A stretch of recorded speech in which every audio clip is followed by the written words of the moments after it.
Hello, welcome to the Learn American English channel, where you learn naturally so you can speak naturally. In this video, we are going to listen to conversations about wildfires or forest fires. This video is divided into two parts, where the characters will talk about the causes of wildfires and challenges in wildfire suppression. There will be a listening comprehension quiz at the end of each scene. So, listen carefully and see if you get all of the questions right. Also, be sure to stay with us until the end of the video. We'll point out important words from the conversations, everyday slang, and the most common way to say things in English. Watch for these words and phrases in the subtitles. You'll find their meanings in the vocabulary section in the last part of the video. Are you excited? This should be fun! First, let's listen to a conversation between Tricia and Mr. Galvan about the causes of wildfires or forest fires. Let's see how their conversation goes, and don't forget to note the highlighted words for their meanings at the end of this video. Let's dive in.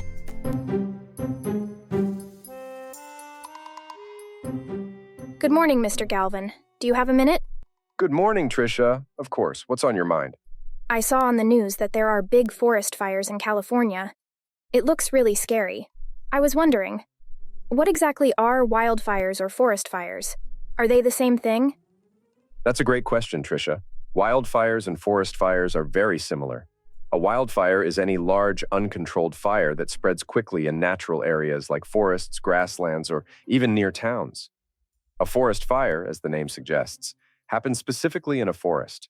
So, all forest fires are wildfires, but not all wildfires happen in forests.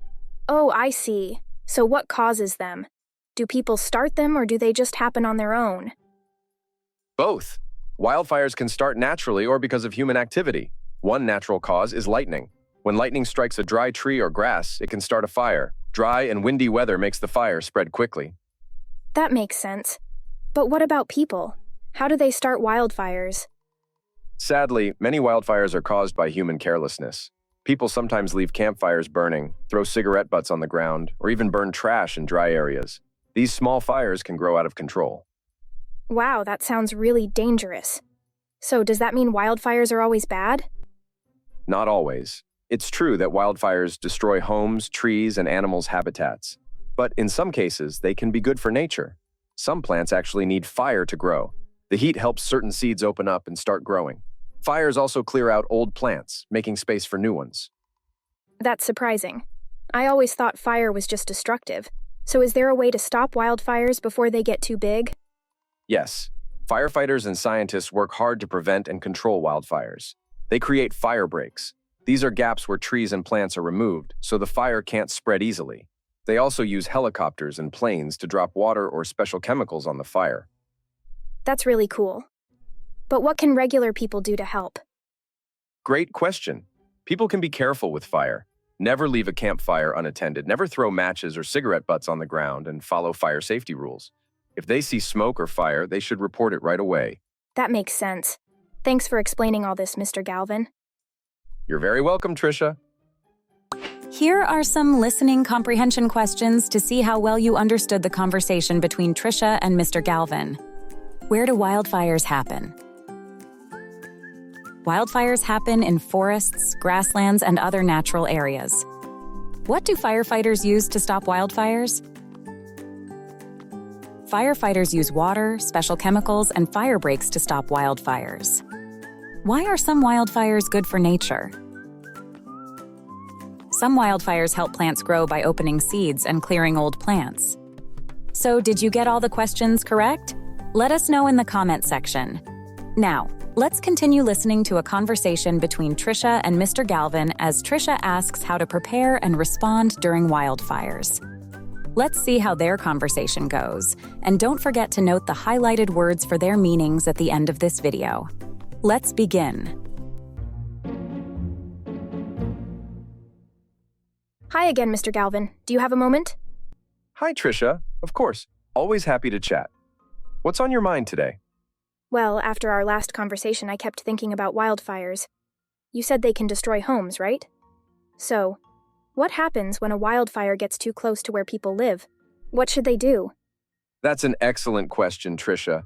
When a wildfire gets close, people might need to leave their homes for safety. That's called an evacuation. Evacuation? So people just pack up and leave? Pretty much. But it's important to be prepared before an emergency happens. That's why every family should have an emergency evacuation plan. Oh, what should be in the plan? First, families should know the safest way out of their neighborhood. If roads are blocked, they need another way to leave. It's a good idea to have at least 2 escape routes. 2 ways out. Got it. What else? They should also have an emergency kit ready to go. It should have things like water, food, flashlights, batteries, important papers, and medicine. Ooh, that makes sense. And another important thing is knowing where to meet if family members get separated. Oh, a meeting point? Families should agree on a safe place to meet, like a relative's house or a community shelter. That way, if they get split up, they know where to find each other. That's really smart. But what if someone doesn't have a car to leave? Good question. Some cities have evacuation buses or neighbors help each other. That's why listening to emergency alerts is so important, so people know what to do. Emergency alerts? Like those loud beeping messages on phones? That's right. Phones, radios, and even sirens can warn people to evacuate. When officials say, "It's time to go," don't wait, just go. Wildfires move fast. Wow, this is serious. So the best thing is to prepare before there's danger, right? Exactly. It's like having an umbrella before it rains. You hope you won't need it, but if you do, you'll be ready.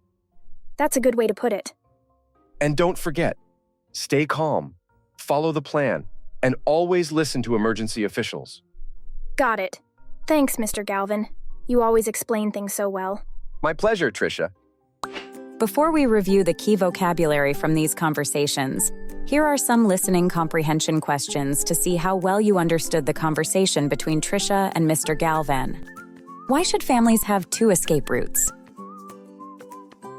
Families should have 2 escape routes in case one is blocked. Where should family members meet if they get separated? Family members should meet at a safe place like a relative's house or a community shelter. How do people without cars evacuate? People without cars can use evacuation buses or get help from neighbors.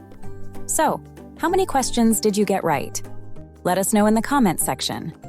Now, let's review the vocabulary from these conversations. First, we'll review some of the natural-sounding everyday phrases used by native English speakers. Watch the video again after you study the vocabulary words to learn them even better and subscribe to see our other videos. Makes sense. A way to say that something is logical or easy to understand. Grow out of control. A phrase used when something becomes too big or difficult to manage. Clear out. A phrase meaning to remove things from a place to make space. Pack up and leave. A casual way to say gather your things and go. That's a good way to put it. A way to say that someone explained something in a clear or clever way. Now let's review other key vocabulary. Grasslands. Large open areas covered with grass instead of trees. Destructive. Causing a lot of damage or harm. Fire break.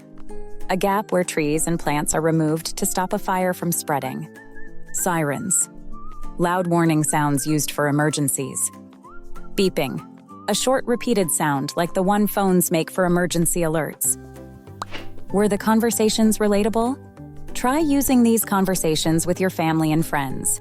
Thank you for watching the Learn American English channel, where you learn naturally so you can speak naturally. Please click the like button and subscribe to our channel to see more videos like this one.